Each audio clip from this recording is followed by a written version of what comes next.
Hey guys, Anthony, 4x4 Diesel. This is your video on how to remove the intercooler off the Hilux or the 120 Prado or similar. We'll just run through, if you got some time there to watch, and we'll just slowly run through the way we remove the intercooler. This will allow you to have a better look at checking things every now and then. Injector wiring and stuff, if you've had mice in there chewing on your wires, or having a look at your EGR valve to see how dirty it is. So grab a couple of basic tools, mainly your fingers for undoing these plugs. Press the clips, pull on the plugs carefully, not on the wires, don't wobble the sensors around, you could break those. Another plug here. Right, this is my handy tool for just releasing the clips.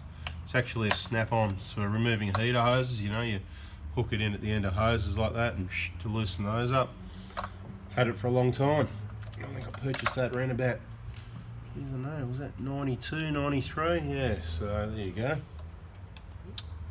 Just handy for releasing all those clips.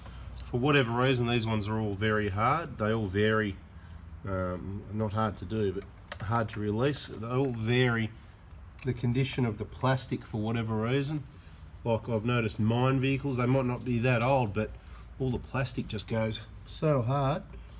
And I'm not sure if this is one of those or not, but it doesn't, I wouldn't have thought so, but I'll tell you, normally if it's nice and soft, you just press in there to release the other side of that clip and it comes out, but this one is being a little bit more difficult than usual.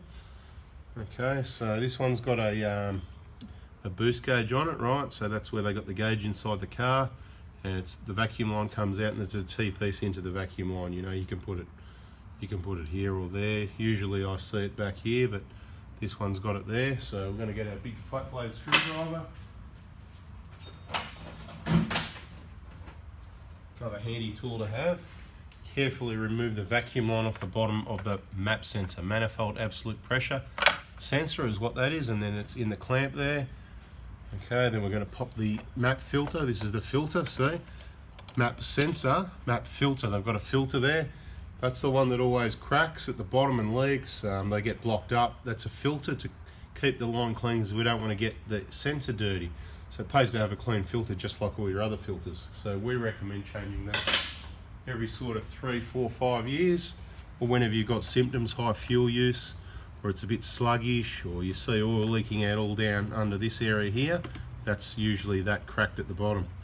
It's in our other videos showing you, more images of them being cracked, etc. So with that, we just put the tool in there and just give the vacuum line a pull at the same time, nice and gently. So that's come off as an assembly. We're just going to sit that up on the bottom of the windscreen there. On that, actually put it up on top of the windscreen, off a bit further out of the way for now. This is all coming off, so we'll unplug a few extra. You don't need to unplug this to get the intercooler off. We're just going to unplug it early, just to let that vacuum line go up there out of the way. As long as it's out of the way for what you're doing, right? Now we need a 10mm. Try and do it a little bit quicker for demonstration purposes. I'll use the impact driver to just zip those off carefully. Okay, now we need a 1/4 drive with a 10mm. Probably ideally with a short extension. To undo the clamp on the bottom of the intercooler down here. It's a bit hard to get to, especially with this silly catch can here. Makes it a lot harder to get to, actually, not a little bit, because normally you'd have a clear run to get your arm down in there to that clamp to undo that. A lot of people undo these 4 bolts. I suggest you don't touch them, and you just end up with leaks, like what's happened here. Don't upset that gasket there. There's a hose clamp down there and a hose that connects. That is your easiest way. This one is going to be very difficult to get to, obviously, because of this catch can being in the way. So what do we got to do? We've probably got to move that out of the way to make it easier. Seems a bit crazy having to do that extra work just to get one clamp undone. Options. Geez, I think we're going to have to do that. What a pain. Just to get the intercooler off. Okay. Alright, so I guess we'll do that. Take the catch can off the bracket. Or not. Or we risk it and try and get in there and rip our hands to pieces here. Let's do that. Let's do that. Because we're just trying to show you. Let's just pretend the catch can's not there, right? And quite difficult to do, but we're going to make it happen, right? There it is. Not getting much swing on the ratchet, and the hand's getting squashed to death. But it's all part of the fun, apparently. I'm going to get in around this side, just try and help a little bit. Yeah, much easier without a catch can there. Untidy, in the way. They just get in the way of most things.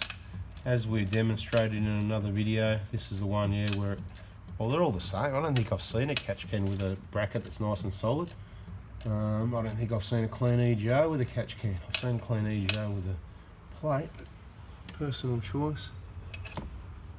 Not my car, so as I've said, you can do whatever you want. I'm just going to let that sit there and try and get my hand back out, give it a break. Swap. See if this works a bit better.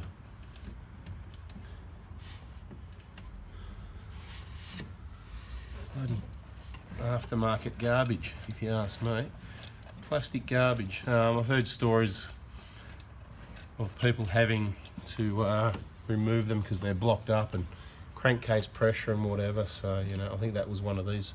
I don't know if it was the Man Hummel brand, which is what I think this is, or if it was, because I think there's some other copies around. I'm not too sure. I've never purchased or installed a catch can in my life. So there you go. I've seen them installed by reputable four-wheel drive shops, and I've seen them installed upside down by reputable four-wheel drive shops. You know, they've got the drain plug at the top, not the bottom. So that's how much the guys working there understand the operation of it all. Yeah, I can install your catch can for you upside down. Just need to give it a bit of a break for a minute, because I don't know what would have been better, taking the bolts off and then trying to move that, but then it would have been take the clamps off as well, and you know, or just dealing with a bit of pain and suffering. But this time we're going with the pain and suffering. Could be regretful.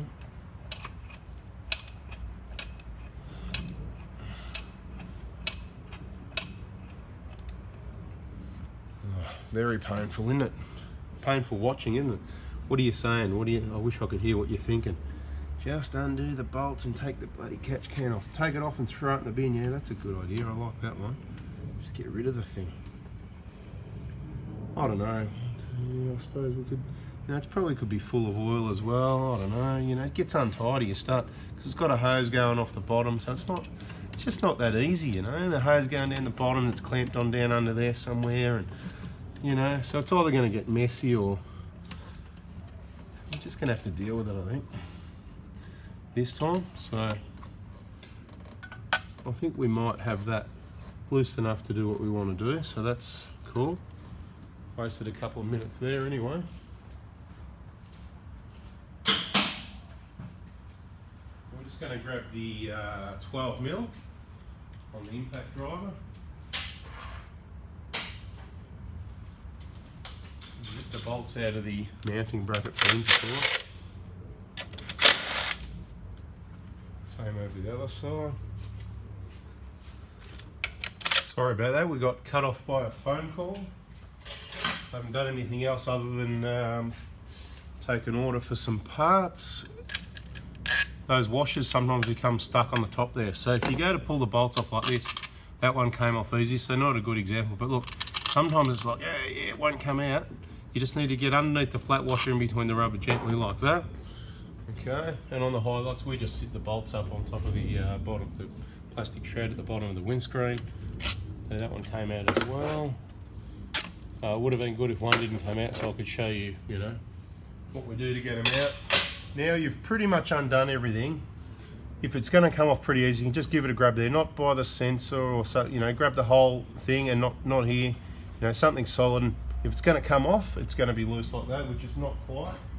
So again, that's where this heater hose tool comes into play. There's other things you can use. You can muck around with screwdrivers and whatever, but we find this works really well. Just give it a loosen up, run that round each way. That would have cracked the seal, and then you can grab it there and give it a pull. Okay, and then the other end came off anyway, so there you go. Same deal down here. We've undone the clamp, but it's going to be a bit sticky. Just give it a bit of a twist towards the front. Okay, and this one is quite tight, and we've got this hose here in the way as well, so it's going to be a bit more painful than we thought. It is stuck quite well.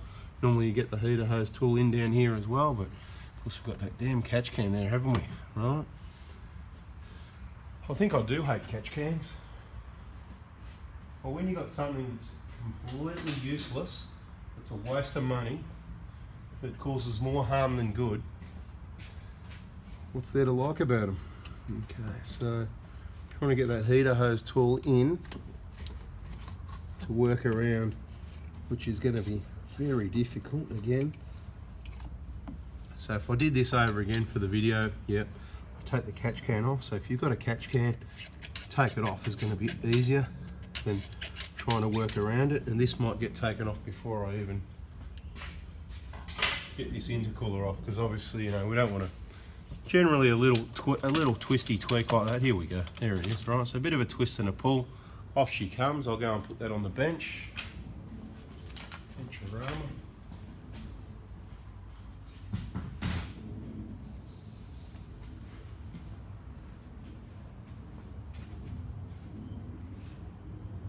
If you like,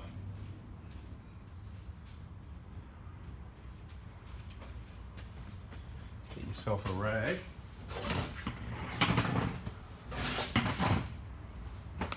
And, well, you can either cover it or first give it a wipe out. That's what I'm going to do in case there's any loose debris at the top. So I've got this rag had a bit of oil on it. I like the lightly oiled rag so it picks up the dirt. All right, shake it out. I'm going to turn it inside out actually. You can either do that or get yourself a cleaner rag. And just place that over the top so nothing ends up in the turbo. Alright, just cover that, make sure that's all nicely covered. You don't want to drop anything down in there. Okay, so the common areas where we see vermin, mice, whatever, and we don't see it a lot, around here, you know, if you've got wiring damage around here. So if you've got trouble with, if you've changed your injectors or whatever and you've got trouble with engine noise or codes, you know, I can't remember the number, it's 1238 or something like that anyway. Sometimes this wiring, it's usually the ones towards the back that are chewed on, or if you've got a Steinbauer chip or something, some other brand, doesn't really matter what brand. Steinbauer is probably the common one that plugs in, interfaces into the injectors here, and there's all wiring and plugs up here. Those plugs often get zip tied to this wiring loom, which again, like I said, is quite hard for whatever reason.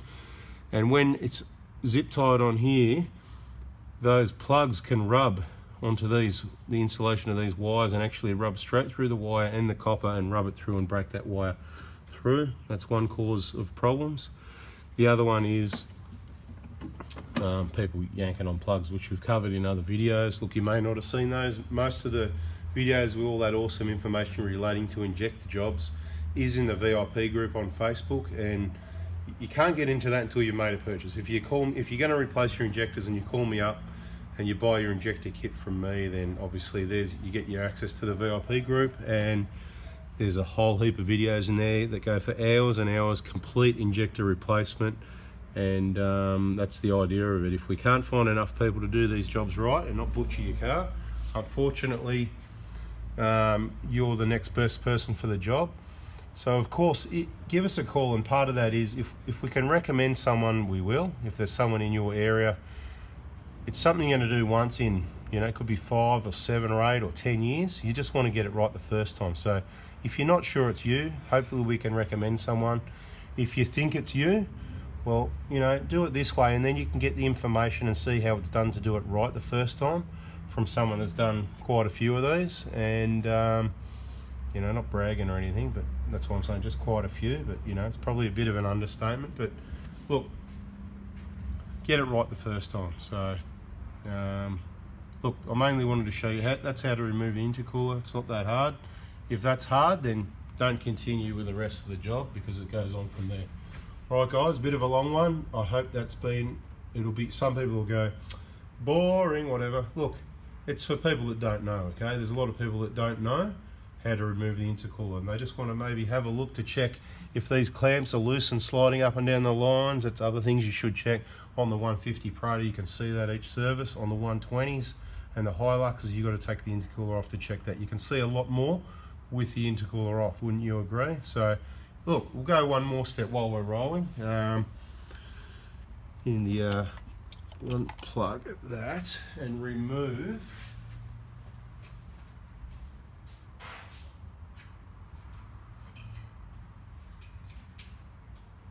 So if you stop too soon because you thought I was done, you miss out. So you just got to really watch till the end. And there's other videos. So if you thought this one was helpful, you better, give us the thumbs up and then subscribe and go and have a look at the other videos. Just play the lot. Some of them might be a bit older. We're going to get better at this as we go, but not the work. We're going to get better at not doing the work. That's why we're showing you how to do it. And obviously by getting the parts off us, that assures you that you're getting only brand new genuine injectors and all the correct parts and all the other components and parts and seals and gaskets you need to do the job right the first time. Okay, but if you just want to, while you got this off, if you were doing this to have a look at your EGR, you're going to see more by doing this. It's just 2 nuts and 2 bolts. They're 12 mils. All right, put those up there for now. Right.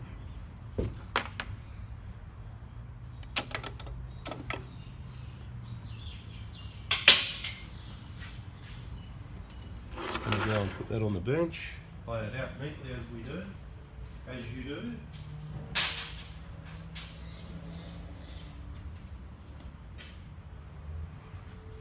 Have a bit of a look see and see what's in there. Right, so this one up on the EGR valve itself, it doesn't look too bad. I'll bring you down so you can have a look. Doesn't look too bad, but what you see isn't always, you need to get the EGR and the elbow off.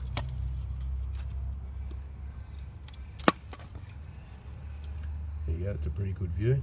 So it doesn't look too bad on the EGR valve, which is not so good, because further down it could be worse. So you really need to get that whole elbow off and see what's going on there, right? So there it is with a catch can. You need to get it off the elbow and have a look and see how bad it is further down. It could be terrible in the manifold. You just don't know, or it could be alright. Usually it's okay. Once again, like I always say, it's only your own time. If you want to do it yourself, it's only your own time. Just some gaskets and coolant and stuff like that you'll need. Anyway guys, hope that's helped. Once again, I will talk to you next time.